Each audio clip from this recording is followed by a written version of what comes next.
You are a pilot. Your classroom is your aircraft. And in that classroom, the children are your passengers. Now, let me ask you real quick. How are you flying that aircraft of yours?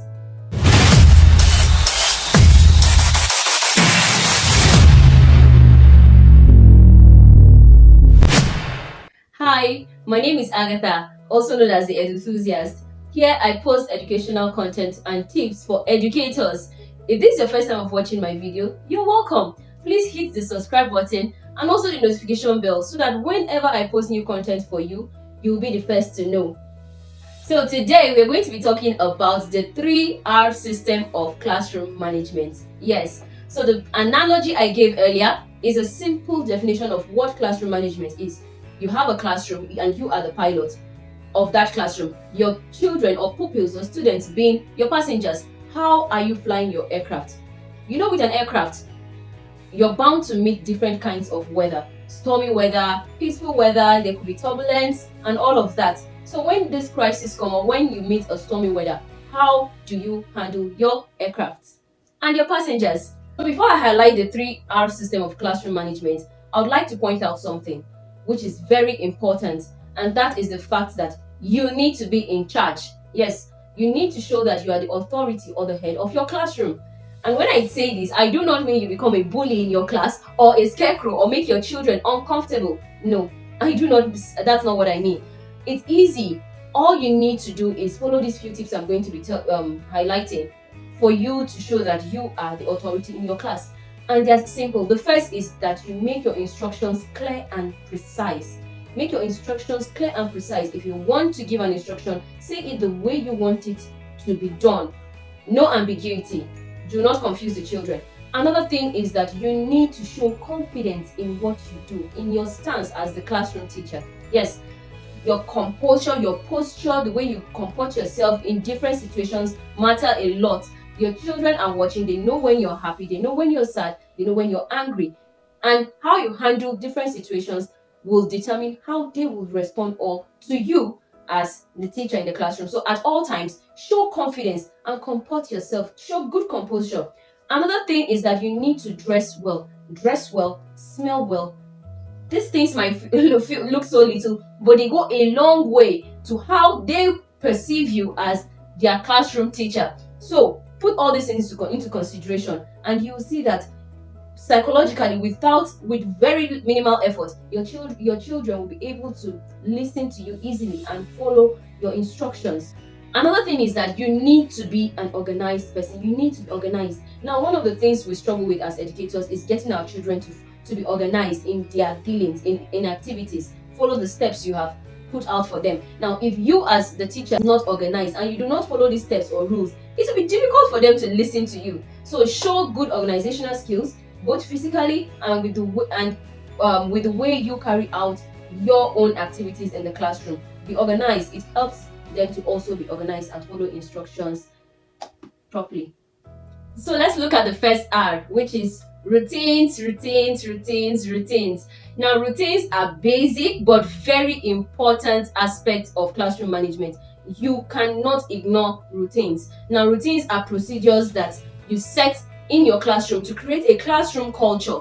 From the minute they step into your classroom to their sitting position, to how they use the bathroom, how they line up when they're going out, and how they are coming in.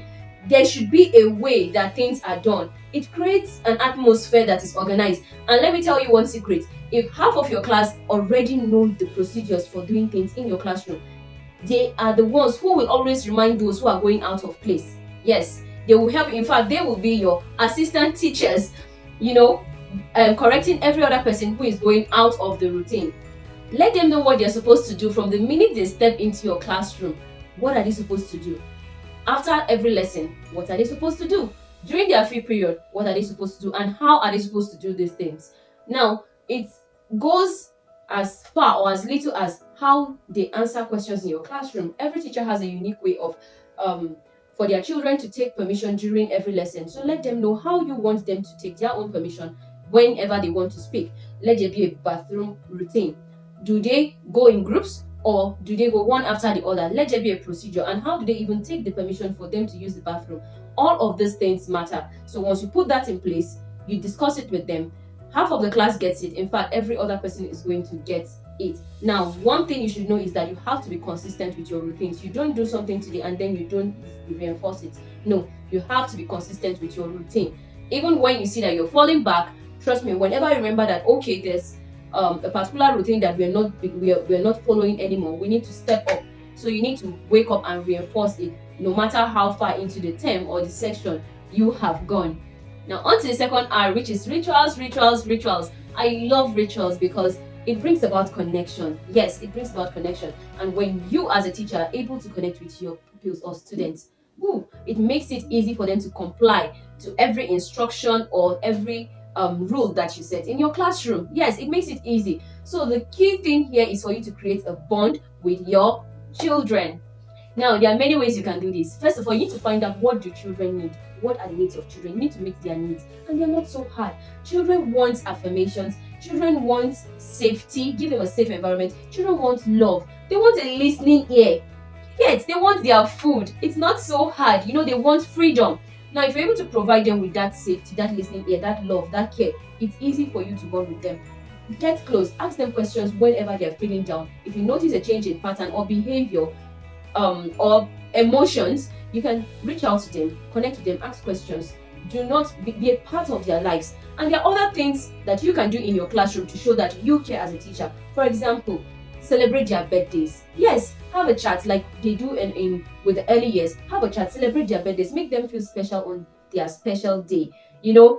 Celebrate them by reinforcing good behavior in your classroom. You can have what you call the Bravo board or the Star of the Week board, a Bravo section in your classroom where you give awards, stars, whatever it is you want to give as reward for good behavior or for reaching certain milestones in the classroom. Celebrate them for every effort that they put into work in the classroom. Now, you should remember that you're not supposed to abuse this. It shouldn't be done just randomly. It should be planned. It's something you should discuss. It's not something you abuse or give out anyhow. No, because children tend to abuse these things. But just find a balance. Show your children that you appreciate them. You can display their work in the classroom after every work. It doesn't matter the age. Even secondary school level children would appreciate this. When they do something or they carry out a work that's really exceptional, or they put in an effort that they would usually do, display their work, show it to other classmates, or you could put it up on the wall, on the corridor for others to see. Let them see that yes, you value the work and effort that they put in. They'll be happy and it will be easy for them to bond with you. So create avenues that would bring about connection. Don't be far from your kids. Do not be far from your children.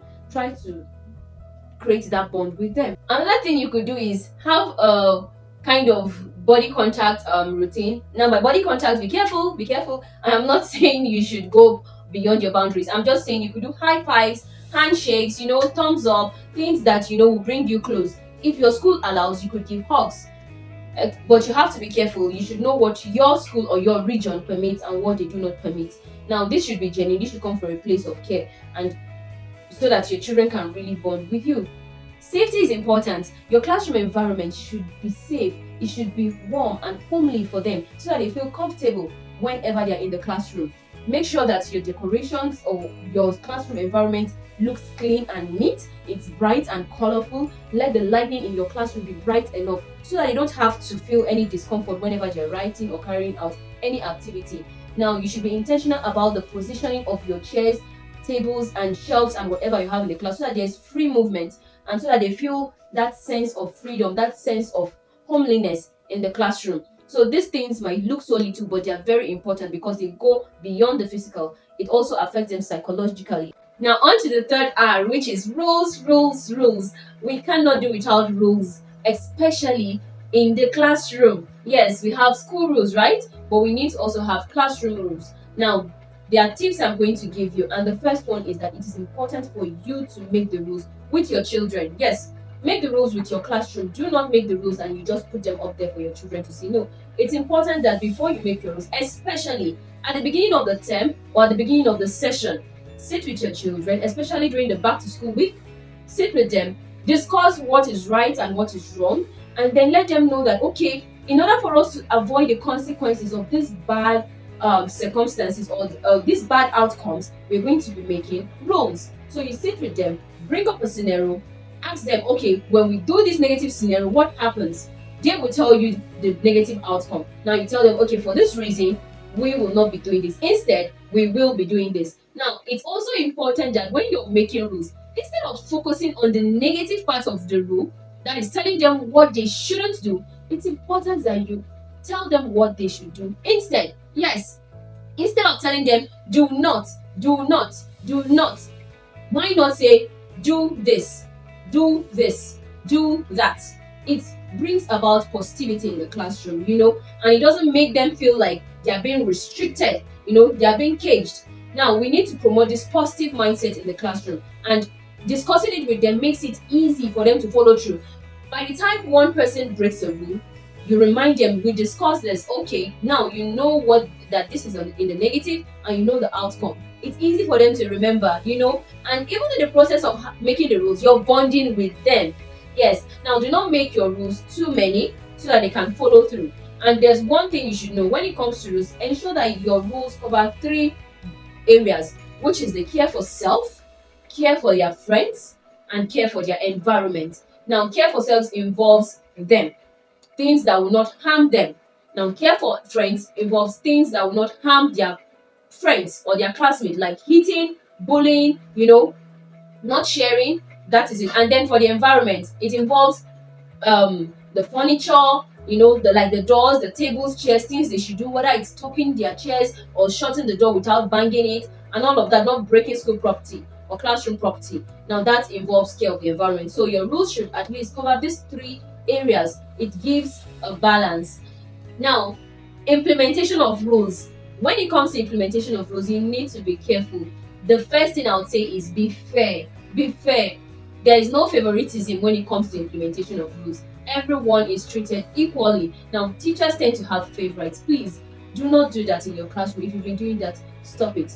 Because the kids know, the children know, and that's where you start to bring disrespect to yourself. When children know that you prefer one child to the other, some of them rebel, especially the ones that are outspoken. They tend to disrespect you. So be fair, be consistent. Whatever you start, you need to finish.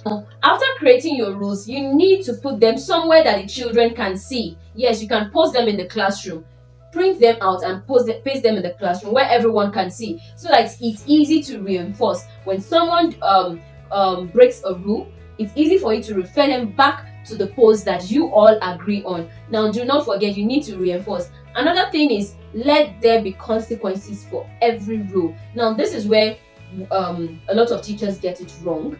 When you give rules in the classroom, sometimes when some certain children or students break the rules, we tend to overlook instead of reinforcing that, instead of giving that consequence. Now, sometimes you bluff and you bluff and you bluff. At the end of the day, they take you for granted. They know that she's not going to do anything. So no, you need to be firm. If you make a rule, follow through with it. Do not give any preferential treatment and do not overlook. At the same time, do not overuse your consequences. Do not abuse it. So you need to find a striking balance, so your children do not take you for granted, or do not see you as someone who is always bluffing all the time. So let there be consequences. And when it comes to consequences, you need to know what works for your school. Now, the consequences should be according to the level of the rule that has been broken. There are simple consequences as there's consequences as simple as the time out. Some people do not like the naughty corner. I do not like the naughty corner. It just depends on what your school allows. Now, it could be seizing, taking away pleasure, deprivation of a certain material or certain activity. Like I said, you need to be sure your school allows that. It could be calling the parents. It could be taking them to a higher authority. It just depends. But make sure that you work with what is allowed around your environment. Do not inflict physical injury or inflict pain on any child, physical pain on any child. Let them know they are wrong. In fact, the best way to get to children is to have a good talk with them, reach their emotions and not their bodies. If you get to the body and you do not get to the mind, you are wasting your time. So the best consequence you can do is the one that involves the mind. Reach their mind, reach their emotions, and not just the body. So do not inflict pain, do not inflict injuries on any child, but make sure that the consequence you give to them are felt and it brings about change. You need to be logical when dealing with your children. Know what consequence goes with every rule that has been broken. Do not just dish out whatever comes to mind at that time. Learn to analyze every situation before you give out the consequence. You should always endeavor to give it out immediately. When someone breaks the rule, do not delay, do not postpone, do not leave it for later. Address the issue immediately, because by the time you forget, they are bound to repeat that mistake again. Please maintain the dignity of the child. You wouldn't like to be embarrassed even as an adult. Please don't do it to the child. Yes, this child has done something wrong, and I'm sure that everyone knows, especially if it's done in public in front of every other classmate. Try, in as much as you scold them, mind your words and make sure you don't say words that will hurt them emotionally or mentally. You can pull them to the side and let them know that what they've done is wrong. Do not make jest of them. Do not call them names that will belittle them in front of their classmates. So you have to be sensitive of these things, because some children will rebel against you when you bring down their dignity. So maintain the dignity of the child. You could have some minor disruptions in the class even after implementing these 3 R's. Now, how do you deal with them? It's easy. You could just develop some techniques that would help you manage these disruptors or disruptions in the classroom, especially if you're having a lesson. If you find a child misbehaving or disrupting your class, it's easy. There are things you could do to, manage the situation. For example, you could look intently at the child that is misbehaving or disrupting your classroom. You could walk around the classroom whenever they're having an activity or you are teaching. Instead of standing in front of them, you could walk around so they feel your presence and they do not deviate or start misbehaving or disrupt your class. Another thing you could do is call their names. If you see someone is disrupting or doing something, you could change the intonation of your voice, or accentuate their name to draw at their attention back to what you're doing in the class. Another tip could be just keeping quiet. Let's say you're talking and then there's a child disrupting your class. You could just go quiet. You could just go mute. If that child, it's just a matter of time before the child realizes, okay, something is off, and they come back to the classroom. So these are tips for minor disruptions. So for chronic disruptors, you could give a higher level of consequence, like I mentioned earlier, depending on what works for you. Give them a higher consequence that they will listen. That is after you've applied the minor consequence and it's not working. You could ask for help. Ask for help when you're having difficulty with a child in the classroom. Ask your colleagues, find out what has worked for them and see how you can apply them in your own classroom. When disruptions become chronic, you can involve the school management or even the parents. Let them come in to intervene, have this discussion, and see how you can make these chronic disruptions end. And if there's one interesting thing you should know, is the fact that how you deliver your lessons also affects your classroom management. Now, ensure that your instruction, your classroom, your lesson plan, or your lesson procedure is rich. Make it interesting. No boring lectures. Make it activity-based. Give them something to do so that no child is sitting idle in the classroom, and at the end of the day, they have time enough to disrupt your class or to cause you trouble. So even when they are having a free period in class, ensure to find something for them to do. Make learning fun. We are in the 21st century. Learning should be fun. I hope these tips have helped you, and I hope you're going to implement them. So those are the 3 hours of classroom management. Which one have you implemented in the past, and which ones will you be implementing this term or this session? Let me know in the comments. If you haven't subscribed yet, do that now so you don't forget. Also click on the notification bell so that you are notified whenever I post content for you. See you in the next one. Bye.